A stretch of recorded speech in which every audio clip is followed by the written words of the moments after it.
The story so far. Mass refers to how much stuff a thing contains. Weight refers to the rate at which that amount of stuff is being accelerated towards the Earth. In other words, weight is just another way of saying force of gravity. An object's mass never varies, but its weight can go up or down depending on the force of gravity acting on it in various parts of the universe. And now, work. These barbells have a mass of 120 kilograms. Since they are resting on the surface of the planet Earth, we know that the force of gravity acting on them is about 10 times that number of newtons. It takes a very strong man to lift something that weighs so much.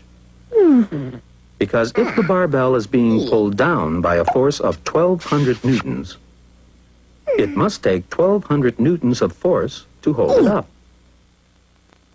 Of course, if we were on the moon, where the force of gravity is only 1/6 that of the Earth, anybody can do it. But we're not on the moon. That looks like hard work. But how much work? 1,200 newtons worth? To lift the barbell? How far? Exactly 2 meters. But what if you only lifted the barbell half that distance, say 1 meter? Surely that doesn't take as much work as lifting the barbell 2 meters.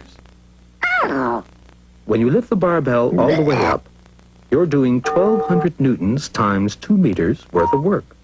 When you lift it only halfway up, you're doing half that amount of work.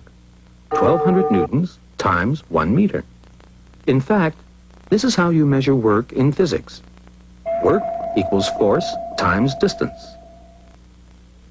Here you're doing 1,200 newton meters of work. And here you're doing 2,400 newton meters of work. That's simple enough. But suppose that after the show, the strong man discovers that his car is stuck in the mud. He pushes it and pushes it, but it won't budge a millimeter. And suppose that at the very same time, the clown, who hasn't got a car, is in the act of picking up the telephone to call a cab. Which of them would you say is doing work at this particular moment? The strong man or the clown? The clown. Because work equals force times distance. And although the telephone receiver only weighs about 2 newtons, while the strong man's car weighs perhaps 15,000 newtons, when he lifts the telephone receiver, the clown is applying a force of 2 newtons through a distance of 50 centimeters, let's say, or half a meter. And therefore, he's doing 2 newtons times half a meter of work, which is 1 newton meter of work. The strong man, on the other hand, may be exerting thousands of newtons of force. But since the car's not moving, there's no distance involved, and the poor man isn't doing any work at all. A force of even thousands of newtons times 0 distance equals 0 work, whereas a force of only 2 newtons through a distance of only half a meter does equal some work, even if it's only 1 newton meter worth. But it's a bit awkward to keep on talking about newton meters of work.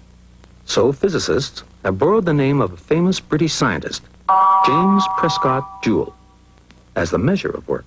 1 joule is the amount of work done when 1 newton of force is applied through a distance of 1 meter. That's to say that 1 newton meter equals 1 joule, which can also be written like this. So the clown did 1 joule of work when he lifted the telephone receiver. And the strong man did 2,400 joules of work when he lifted the barbell.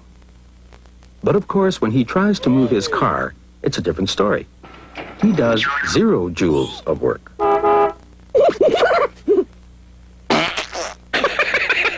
That's okay.